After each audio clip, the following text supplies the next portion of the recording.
안녕하세요. 김현준 목사입니다. 오늘 함께 묵상할 본문 말씀은 빌립보서 4장 1절로 9절 말씀입니다.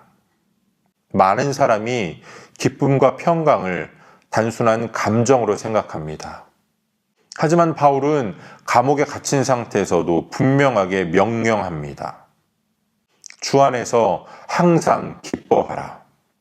기쁨과 평강은 하나님의 자녀가 결단해야 할, 그리고 선택해야 할 삶의 태도인 겁니다. 바울은 오늘 본문을 주 안에 서라라고 하는 권면으로 시작합니다.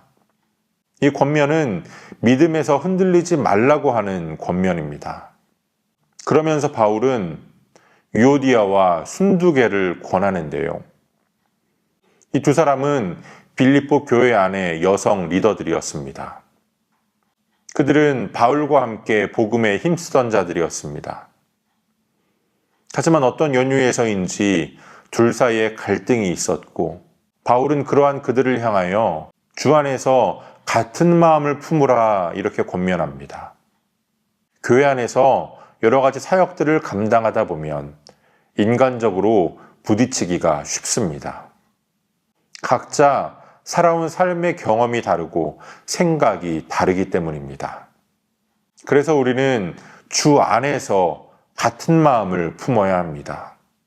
때로는 교회 안에서 함께 복음을 위해 헌신하던 자들이 서로 다투고 상처를 주고받는 경우도 있습니다. 주 안에서 같은 마음을 품지 않으면 우리는 흔들릴 수밖에 없습니다. 이어서 바울은 주 안에서 항상 기뻐하라는 권면을 합니다. 주 안에서라고 하는 전제 조건 없이 항상 기뻐하라고만 했다면 이것은 결코 지킬 수 없는 명령이었을 겁니다. 우리의 인간적인 기쁨은 상황에 따라 크게 좌우되기 때문입니다. 하지만 주 안에 있다고 하는 사실이 우리에게 주는 영적인 기쁨은 세상이 줄 수도 없고 빼앗을 수도 없는 기쁨입니다. 우리가 주님 안에 있기 때문에 우리는 항상 기뻐할 수 있고, 또 이어지는 말씀과 같이 아무것도 염려하지 않을 수 있습니다. 모든 일에 기도와 간구로 우리 구할 것을 감사함으로 하나님께 아뢰일 수 있기 때문입니다. 바울은 우리가 그렇게 구할 때에 하나님께서 우리가 구하는 모든 것을 주시겠다라고 말하지 않습니다. 그 대신 그렇게 할 때에 모든 지각에 뛰어난 하나님의 평강이 우리의 마음과 생각을 지킬 것이다 라고 말합니다. 하나님의 평강이 마치 군사와 같이 우리들의 마음과 생각을 지켜주실 것이라는 겁니다. 이어서 바울은 우리의 생각과 우리의 삶이 어떠해야 되는지에 대한 권면을 이어가는데요.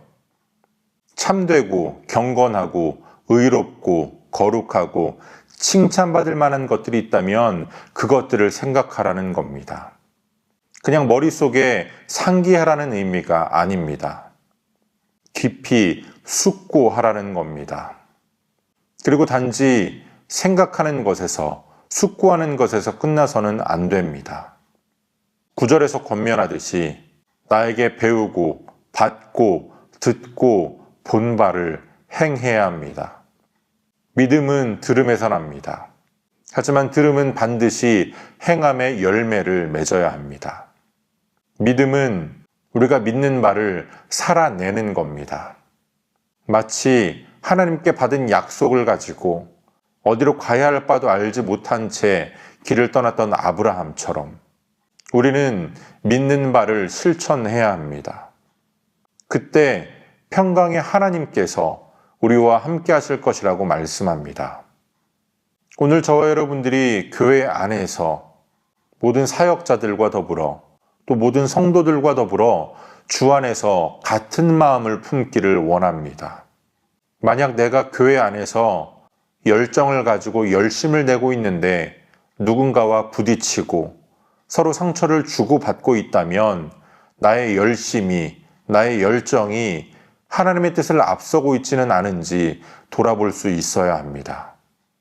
주 안에서 같은 마음을 품고 주 안에서 함께 기뻐하며 거룩한 것들로 우리들의 생각을 채워가고 또 우리들의 생각을 채운 그 거룩함이 우리의 삶의 행함으로 나타날 수 있는, 그래서 매일의 삶이 하나님께 기쁨이 되고 또 하나님으로 인한 기쁨이 충만한 저와 여러분들이 되어주시기를 주님의 이름으로 축복합니다. 오늘도 우리에게 주시는 본문의 말씀을 몇 차례 더 읽으시면서 여러분에게 개별적으로 깨닫게 하시는 하나님의 말씀을 묵상하시고 각자의 기도로 오늘의 묵상을 마치겠습니다.